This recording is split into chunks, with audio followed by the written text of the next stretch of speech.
It's the Craggy Rugby podcast. We're in the Aviva Stadium. Connacht have just won a game. The atmosphere is still crackling ever so slightly as people finish off and people leave, and I think the last Connacht player has left the field after quite a long... yeah, there was a lot of people around the field. It was great to see. Jordan Duggan's still there. There you go. I knew there was somebody somewhere. Chatting to a few Ulster lads, probably some of his under-20 friends. It was great to see the Connacht players going to the minis. There was minis here from Corinthians, Monavea, Ballinrobe and Craigs, and the players went down and they hand slapped them and they gave them everything. I think those kids will never forget an amazing day in the Aviva Stadium. I can give you a perspective from one little town where all week the mammies and daddies of the Ballinrobe rugby players were coming in telling me they're going to the Aviva Stadium, they can't wait. They were just so excited about it. So, like, again, on the many things we'll be praising Connacht Rugby Inc., if I can say it, is how they did that as well, and be under no illusions, everyone within the offices of Connacht Rugby. That stuff matters in every corner of the province, and in my little town they were very proud to be part of that today, and sure, look, they'll never forget it. Dave, you were sceptical about whether it was right to move the game to the Aviva. What do you think now? Well, I was sceptical because I thought you're giving up home advantage. Ultimately, is it justified? Yeah, it's just we won the game. We created an atmosphere. I would love to come here when there's more than 10,000 people here, because if that's the noise that 9,875 can make, what do 20, 40? I think we need to, if it comes up again that we can get it in the same circumstances but with more notice and not on a bank holiday weekend, we should grab it with both hands. And if you're a Connacht fan, get here. Get here. It's good that you and I are on this, Dave, because we talked in the midweek podcast, and I'm a guest for a change in the podcast, which is interesting.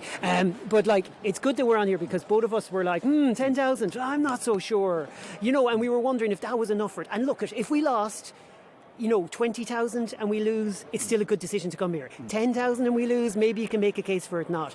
But when that last try went in, Alan, like, to see every single Connacht fan on their feet and just roaring. I think some of the Ulster fans were roaring as that went in. Like Hansen, what a superstar. What a superstar he is. But the celebrations, and these are moments. Sport is all about moments, because ultimately everything gets lost in the ethers and you forget one season to the next. Remember when we won the Rainbow Cup in Ravenhill? We've nearly forgotten that. That was only a few months ago. So, like, it's a moment that everyone in here will never forget. I think a lot of people watching on telly won't forget. And again, I get back to that Connacht Inc. concept. This has done wonders for the Connacht Rugby brand around the world, this win. I think so. I think we also need to get back here as soon as we can, because even Edinburgh wasn't as loud as today. Yeah. And that was loud. And that was loud. I'm looking at this from an engineering point of view. I'm not really an engineer, but I work for engineers, and my family's got an engineering background, and I'm going, whoever designed this, I hear you really got it right, because I looked at the crowd and it's deceptionally, it was much fuller than it looked at, because I'm only seeing half the ground. But what I was really surprised by was just that level of noise. I was shocked. Okay, well, I'll tell you what, we're still buzzing, we're still flying here. Let's get the story of the game with William Davis and me, Alan Deegan. I forgot to introduce myself, as I always do, who got the atmosphere as the game went on. And here's some commentary as well. Okay, William, it's a few minutes before kick-off, and here's the Connacht team being announced. Crowds are starting to come in. There's a bit of a buzz starting to happen. Yeah, look, it's still in no way a full Aviva Stadium, but there is a lot of noise here. People are hyped up. There's a lot of younger children, I think, from rugby clubs. They've been making a lot of noise during the build-up, during the warm-up, and I hope Connacht give them something to cheer once they kicks off. Connacht trying to move the ball behind a few forwards again. Brilliant lines of running. Niall Murray is away. He's going towards the line. He can reach out and try and score. Niall Murray has scored. That was a super crafted move from Connacht. Just coming up to 20 minutes. Connacht leads 7-6. It's a good game, but Connacht are on the wrong side of the ref already. Yeah, 7 penalties to 3. They've been warned for back chat. Hasn't reached the levels of last week, Alan. It's a bit half-paced at times. Both sides are trying to attack from deep. fair bit of inaccuracy, but Connacht scored a lovely try through Niall Murray. But they are struggling. Their line-out's been caught a couple of times. They gave away a penalty again off another restart where they just could not get the ball sorted after having collected inside their own 22. Teams really fancy going at Connacht on restarts. Someone they got to fix. Offensive scrum here now for Connacht. Need to get back up the field again. They haven't really been in the Ulster 22, but just it's a simmering game. The crowd are trying to get into it.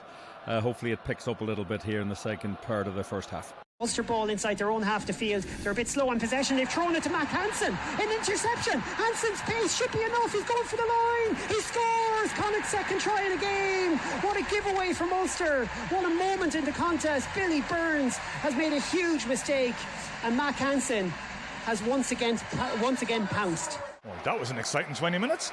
Yeah, exciting 20 minutes, 2 yellow cards. The temperature went up, the intensity went up. That's what we're looking for. Connacht are holding their own here. They're doing well. They've got to stop the penalties, and they've got to sort out their line-out. They've had a couple of opportunities, tagging line-outs. They haven't turned them, but another really decent try by Mack Hansen. They've done a good job. It's now a case of follow-up.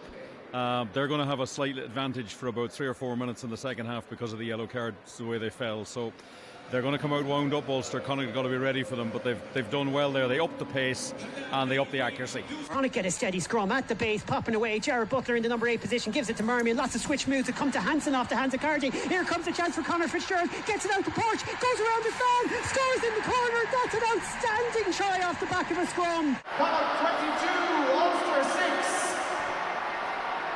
Just gone 60 minutes and John Porch has scored the try I predicted he would score.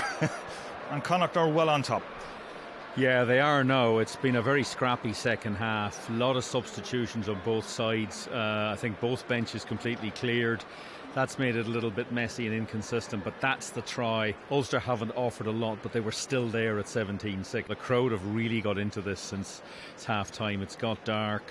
The passions are rising a little bit. It's got a good buzz to it. Oh, it's an intercept by Connacht in the centre of the field. They've got the ball. German Kilgallen. He's going to go all the way, and he's going to score underneath the post for the bonus point try. The Kildare man on his third appearance for Connacht has a memory he will cherish. What a score. What a moment. And Connacht have the bonus point. And Connacht pushing for that last try. Didn't get the chance. They're over the top of the ball. They've got the turnover, Connacht. It's a Blade, I think it was. It comes out. Mack Hansen bursts away from the side of the ruck. And Mack Hansen is going to go all the way in for a try. And crown a brilliant night in the Aviva Stadium. Everyone is on their feet. He belts the ball into the upper tier of this stadium. And Connacht are celebrating an enormous performance. A huge win. What a win. 34, maybe 36-11. Yeah, well worth the win. By far the better team by the end. They came through a sticky, messy first 20 minutes of the second half, and then they've just turned the screw. Great work. Conor Oliver's had a mighty game, and Mack Hansen with his second try. That white scrum cap now becoming quite familiar. His mate John Porch got another one for the bonus point that we talked about at the 60-minute mark. And this is an opportunity now. Hopefully this will go to 36. Jack has had a penalty miss that he'd be a little bit disappointed with, but a good, solid, all-round performance by Connacht here tonight. And I'd have to say there's only 9,000, nearly 10,000 people in here. It sounds like a hell of a lot more. This has been a really, really enjoyable evening. You hear the cheer, you know what's happened. Carty's nailed it. 36-11. That's what Connacht needed. The real pity is they're now going on holidays. Not all of them, some of them going to Ireland. But it would be nice if they were, because I think they could kick on from here. As it is, they got to be ready to go again at the end of November against the Ospreys at home. But this has been a worthwhile performance tonight. Thoroughly enjoyed it. Okay, so we're back. Before we hear any voices in the press conference, we're going to finish out this section of the podcast because we're going to break it up a little bit because Rob has to rush off, and we're going to hear from William and Lindley in a few minutes. But Rob, your final thoughts, you were commentating on that. It sounded great, as always. You're very good to say that, but either way, it was fun. I enjoyed it, that's for sure. You know what? I was a little bit nervous at 17-6 on 56 minutes because we didn't take our chances, lads. And I was like, Ulster have had most of the ball in territory in the first half. Are they going to get back at it? Why didn't they get back at it? I think it's because every time they got a whiff, someone like Owen Masterson, who had a brilliant game, by the way, we didn't mention him enough, but he was superb. Paul Boyle, who had an outstanding game. Or Conor Oliver, who we won't stop talking about now because, wow, we knew he had a lot of pedigree. We knew he had lots of fire. Probably too many penalties last season. Didn't seem very, very happy. Said to William a couple of weeks ago, just feel like I know... I'm trying to paraphrase what he said, but it was something along the lines of just a little bit more freedom to play his own game. I think that's a fair way of paraphrasing what he said. And I can see that. And that is brilliant. And I can see it in other players too. I can see it in the young players. Did you see Greg McGrath last week against Munster come off the bench and anchor down a scrum underneath the post? Okay, we didn't win the game, but like we were like, oh my God, is this a good idea? I think whatever they're doing with the forwards, the maul defence tonight, leaving aside the one blip. That was our first maul defence try we've given away this season, Correct. I believe. I might need to be fixed on that, but I'm almost sure that's the first time we've done that all season. Yeah. And Ulster have scored quite a lot. I think Danny had some stat on that during the week about their mauling. I'm absolutely with you. At that moment, you come out of 60 minutes and you're thinking, we have owned them. We butchered. I mean, the fact that it ends up being a 25-point victory is both justifiable and actually you're thinking, we left 7 points off the tee. We butchered, I don't know how many tries in both the first half and second half. We should have probably, But Ulster had about 6 visits to R22 in the entire match where they came away with a try and 2 penalties. Yeah. But there was probably, I would argue there was another 5 that they got nothing. Indeed, and it was alternative. What an odd game. What a great game. As I said, Ulster are a team that baffle me, and they've got 16. They've got 16 points out of a possible 20. They've got 16 points. No. They've had 20 points out of a possible 25. That's a pretty good return. They're going to be satisfied after. That's why there's still a smile on Dan McFarland's face on the camera. But I mean, what I can't believe, and this we need. I thought Ulster were shambolic towards the end. I thought they were utterly shambolic, and I thought I was very. The first minute, I thought.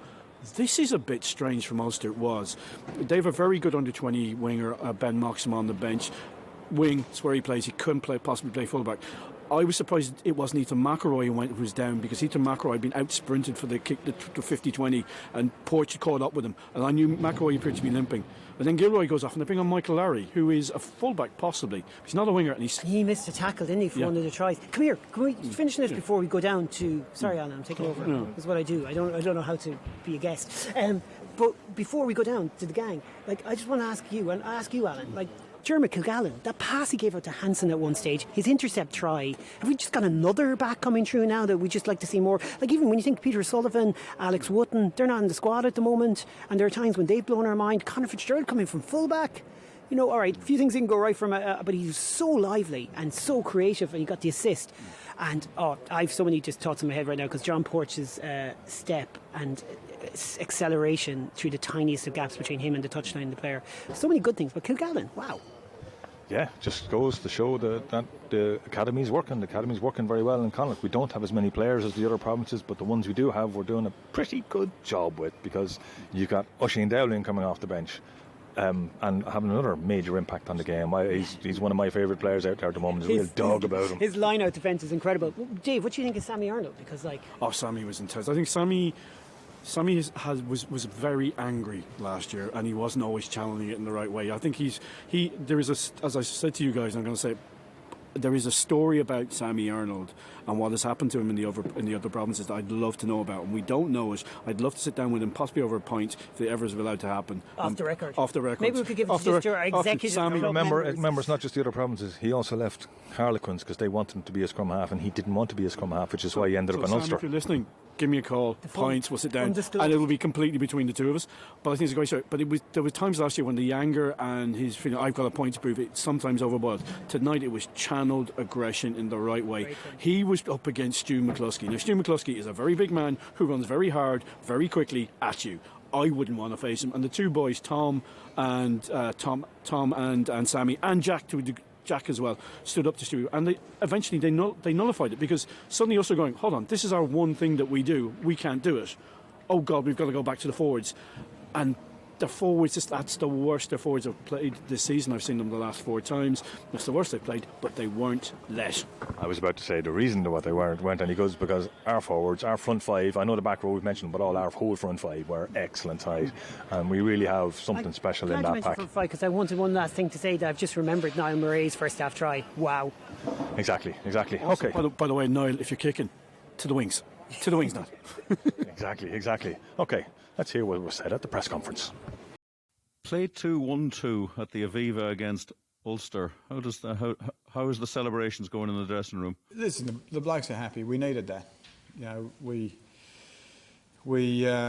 it's been an interesting 5 weeks. We'll say that. We just said before the game we've done a bit of learning in those 5 weeks. The first game, you know, we learned how we needed to stay in the fight better. Second game, we learnt that when we're brave and when we play fast, we can hurt teams. Third game, we threw in the bin.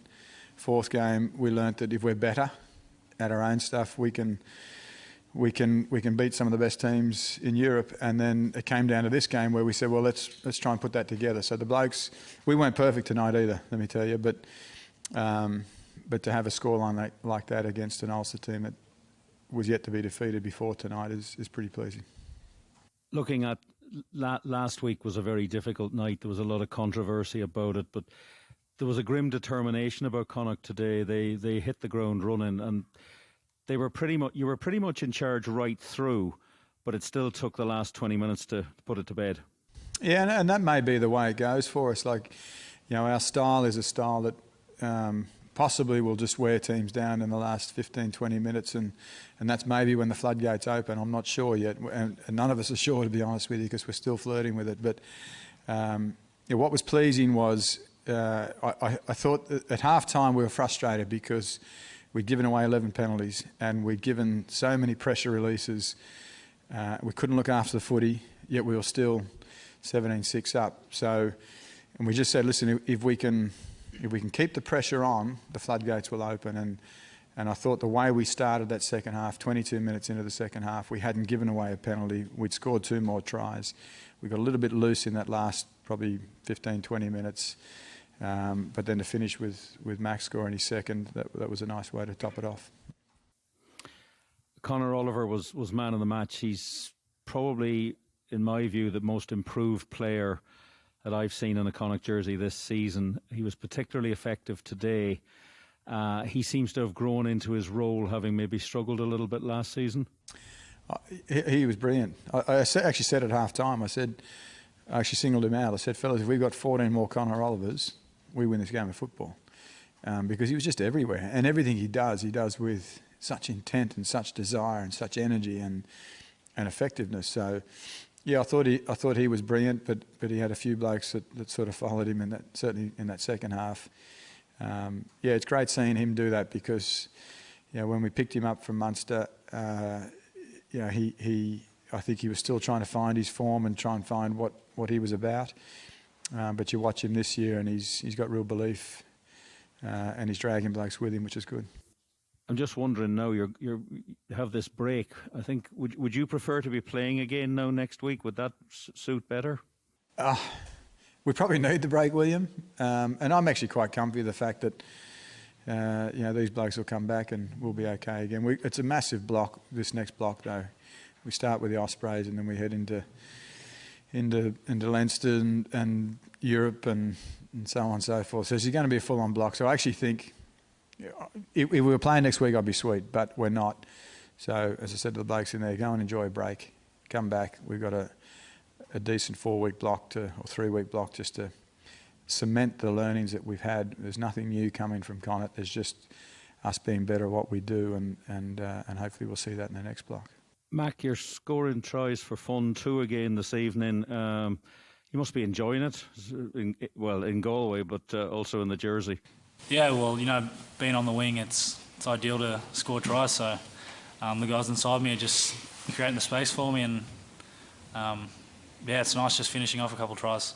The intensity of these last 2 games, have they come as a bit of a surprise to you? The pressure that's on Interpro rugby, that it's a big lift. Yeah, I could definitely. You can definitely feel a bit of animosity, I guess, between the teams, like compared to, say, when we're playing Cardiff. Obviously, every game's going to be very intense, and you're going out there to absolutely bash the other team. But when it comes to this Irish team, I guess everyone's playing for those jerseys and everything, and it just intensifies it that extra little bit. And you're looking for you've got this break coming up now. I mean, you've been playing rugby earlier on this season. What will you be looking to do in that? We got a couple of days off, so I'll just enjoy that, to be honest. And then when we come back, it's time to go back to work, pretty much. So I'm looking forward to that little block and just fine tuning everything. Dan, when we spoke during the week there, we discussed the fact that Connacht had an inter-pro game last Saturday, which might have toughened them up a bit. Do you think that was part of the response and part of the way that Ulster maybe not quite at that pitch? Maybe, but I think we're reaching there. I think the bottom line is we had to deal with Glasgow at the breakdown in the first game where Rory Darge I thought was excellent as well, and we managed to sort the tempo and the gain line side of the game out in that game, and we didn't in this. And with the intercept, we ended up at whatever it was, 17-6 at half time, and then just that third quarter.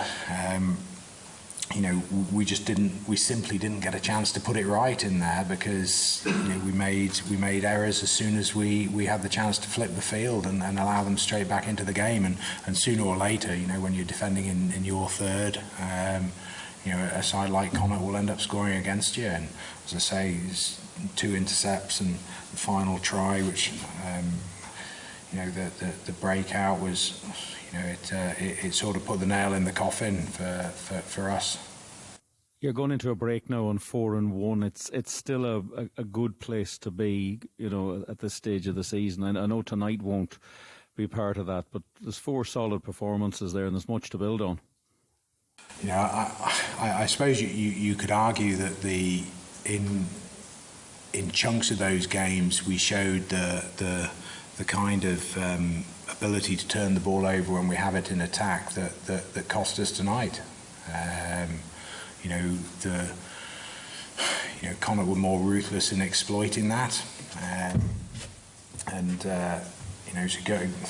Is it a good place to be? To be honest, I can't think about that now. I'm just interested in performance. If we get our performances right, we'll be where we'll be, and that wasn't good enough to win a game at all. And they were the better team tonight, and it hurts. It hurts. Unfortunately, we don't have a game next week, which is really, really frustrating. But we'll go away, and the internationals are on. We've got 7 players in that squad, and we'll enjoy watching them. Hopefully, get some game time over the next 4 weeks, and we'll get our heads down and work on what we need to and what we've planned to do. Okay, they were the voices of our new superstar Mack Hansen, who scored 2 tries tonight, Andy Friend and Dan McFarland. I've got William Davis and Lindley McKenzie with me now. Apparently, William, because we just did a little sort of our mini pod, and I said to Dave as we came in, we arrived down into this area, into the press room or press conference room, and Dan had just arrived in, and he looked relatively happy, but I don't think he was by the end. No, I suspect he's a deep thinker, and he's thinking about that game, and he's obviously got concerns there that he's seen with Ulster in the past. He's made a point saying we don't play well in games that we're favourites. He doesn't understand this. And he complimented Connacht. He said they were just better. Conor Oliver took us apart at the breakdown. We couldn't cope with it. And yeah, I think, it was a bit of a free-flow sort of conversation, mostly for the embargoed section for the news press, but they were just... Yeah, he knows that if you want to be at the top level, you've got to. You can lose a game like that, but you don't want to lose it in the way that you make errors because Connacht put you under pressure and you don't have the answers. And he thought at half time they could correct it, but he said the second half was worse. So that's a compliment to Connacht, and that's the point he was trying to make. I think that. In isolation, the comments might sound a bit disrespectful, but actually they're not. They're about the fact that when they were put under pressure And, you know, he came back to me as well, because in the week he'd said Connacht had an Inter-Pro last week. Ulster haven't. And he'd love a game next week to sort of get back on the track and sort the problems out, whereas I think Andy Friend's response to that was, no, we need to go away now and regroup a bit. We've got our 2 wins. It's not enough. There's a lot of things to fix. That was far from a perfect. But the point is, if you can do that and score 5 tries, that must give you a fillip. It certainly does. Lindy, were you as worried as I know William was on about 56, 57 minutes just before the John Porch try? Now, I have to say, I was standing there going, we're still winning all the contacts. We're still winning the main bits of the game.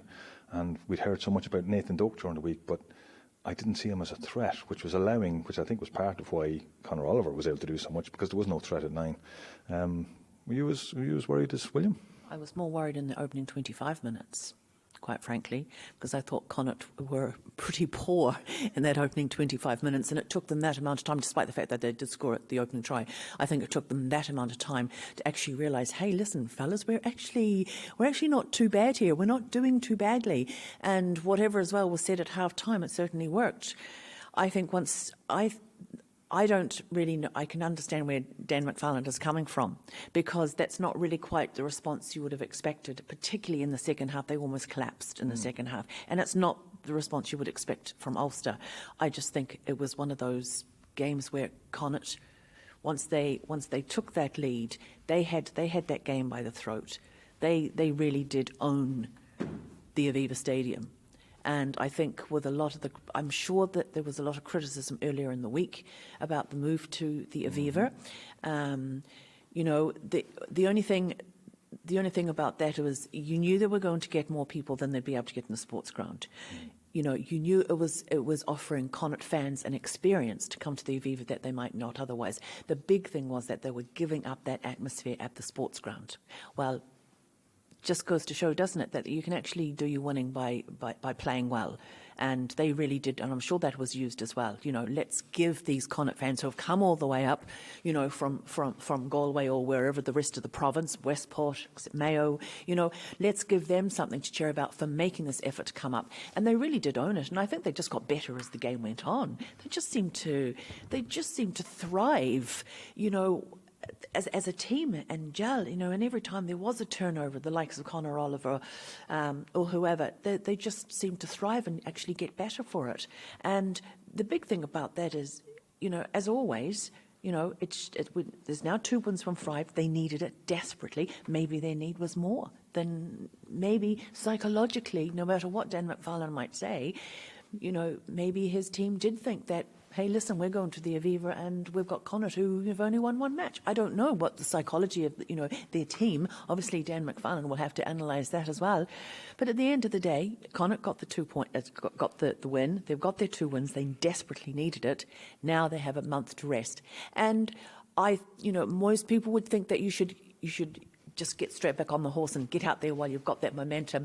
You know, Andy Friend's obviously looking at it a different way. He's probably looking, saying, well, actually, he said there's probably quite a few work-ons that we can do. They probably do need a rest, you know, and so we'll see what happens when we restart.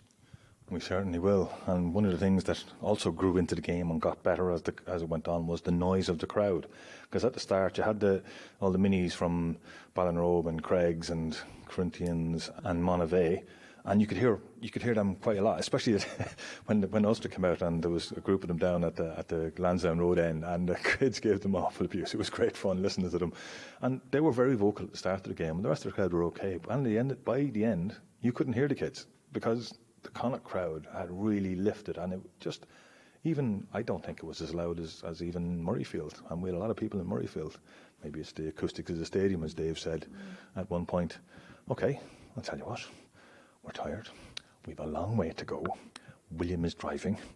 So we're going to finish this off here, but we will have another couple of podcasts during the week. We'll have our question and answers. If you want to fire off questions, you can email us at craggyrugby@gmail.com, or if you want to send us to our Twitter account at craggyrugbypod, or if you even want to get us on Instagram, craggyrugby on Instagram. We're even there now. Wow. So, and we're on Facebook still. I'm not sure, I'm not big a fan of Facebook, but we're still there. So, yeah, let's leave this auditorium that we're in the bowels of the Aviva Stadium and enjoy a nice trip home. Hopefully the traffic will be all gone, William. Oh, hopefully, yeah, should be good. Nice facility. We got a nice welcome here today, very helpful. Everything worked out very well for us, and thanks to our two media officers, Robin from Ulster and Stephen from Connacht. Absolutely. What a way to finish. Thank you, William. Bye, folks. Loose, cut it loose. Break out or nothing changes. Sad and confused.